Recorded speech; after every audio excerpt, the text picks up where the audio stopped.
it's called She, so, you know, just listen. Tan skin, full pouted lips, long, dark, billowing hair, and eyes so black and so wide that looking into them can make your heart drop to the base of your body. I am a victim of typical perfection.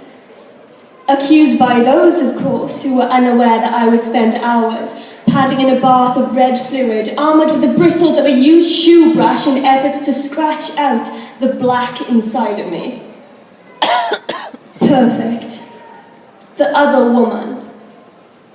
The woman who was always the she in the conversation that fades out to be she meant nothing, but you mean everything. You liar. Because I've never known a winter so cold, knowing not that when you set your lips upon my own, you did so in efforts to uproot my heart from the hollow stone and use it to rupture every fantasy that I had spun. You held my heart in your mouth and you used it to betray me.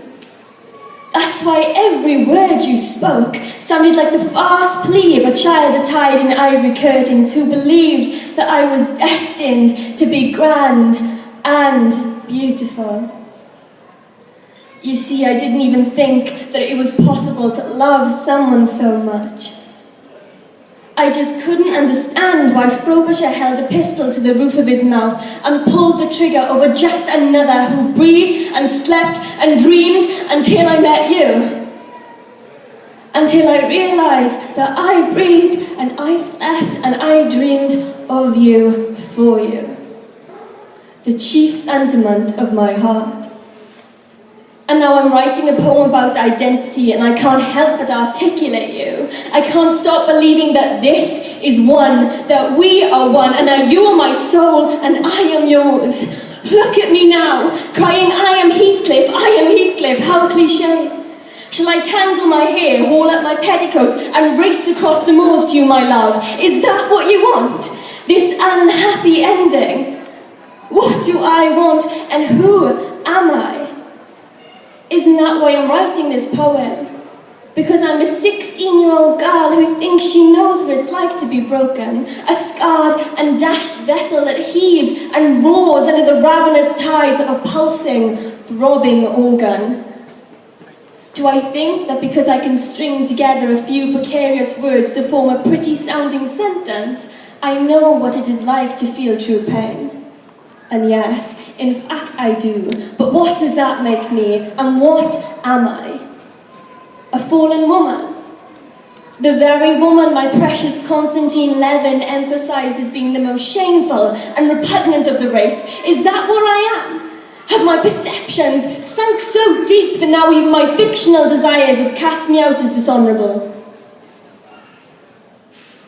But you see, I loved him.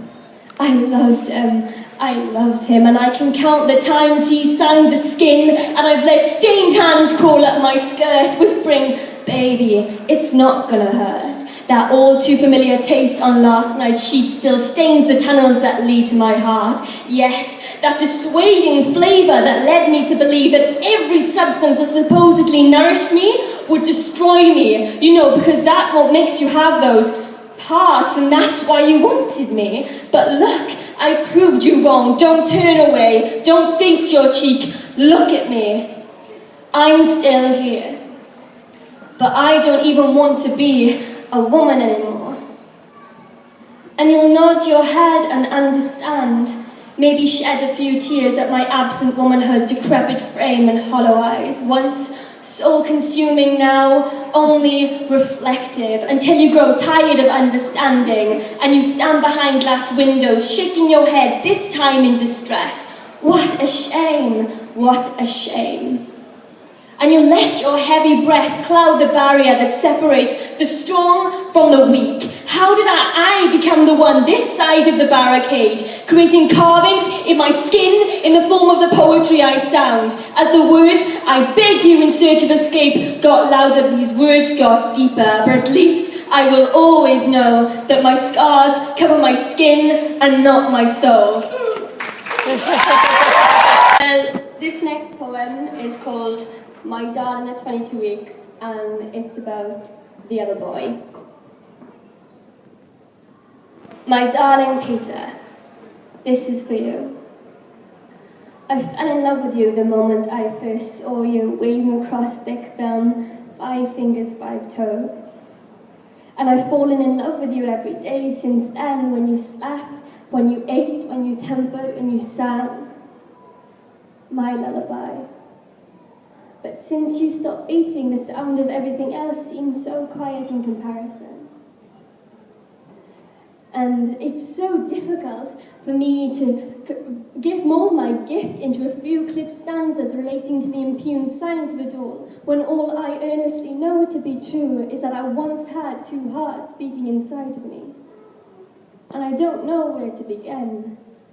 When he admitted the escape of my soul with a heavy armament only few know how to use, or that you came from foolish breaths of promise and the rich intoxicant of inevitable tomorrows, derived from lawless use and blood-stained thighs of a woman, or rather a girl who was told she was too young, too inexperienced, too beautiful and too intelligent to love you, to give you her heart that now lies broken and bleeding.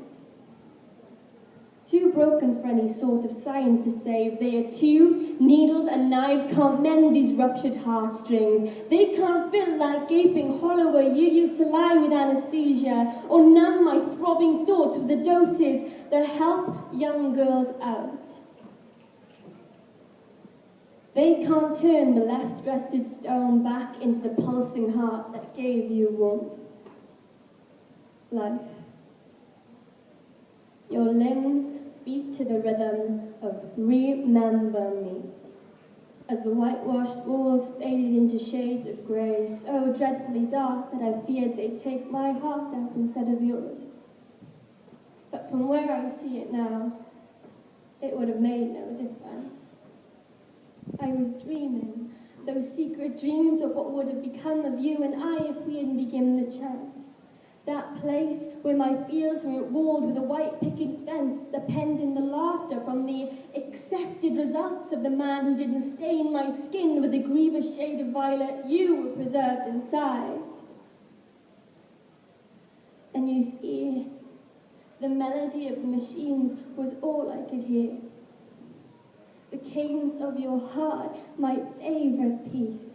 This scarred, dashed vessel heaved with every breath, wandering in the dark, seeking your fingers and toes. Silence. A sigh from one of them as they slung down their weapons and traipsed away from the ruin. The song had stopped. You're gone. This is where I should begin. When my heart finally broke and began to bleed. So, this is for you, for my darling Peter, who never got big enough to see the world in all its wonder, to believe in fairies before growing up to kill them, to battle pirates with one hand tied behind his back, or even love me as much as I do him. Forever, my little bear, forever in my heart. The end, no, because I'll wait by the window for you to appear, scrape knuckles against bruised hips from the travels of too many tree climbs, the shadow that follows your form almost as closely as I, dancing behind you with your latest piece in hand. Look, mother, you, that common notion that the futile logic of children be nothing but folly, when on that sheet of white, scarred with the colourful, messy mistakes of youth, was the brightest truth I had ever beheld. My darling, darling Peter, who'll conquer the devils under his bed and inside of his head, fear taller men and give kisses to pretty girls. I left you so unceremoniously, and returned to the wild that had spat me out with his second chance. How much self-hatred shall I count through this morning's routine? 7 impossible things before breakfast. I am not ready. I am too young. I am too beautiful. I am too smart. He loves me. You will forgive me. This woman will forgive me. All before my daily baptismal. Leaking on the porcelain floor, the remainders of you escaped in the form that all too boorishly possessed the actuality of my womanhood. Goodbye, Peter.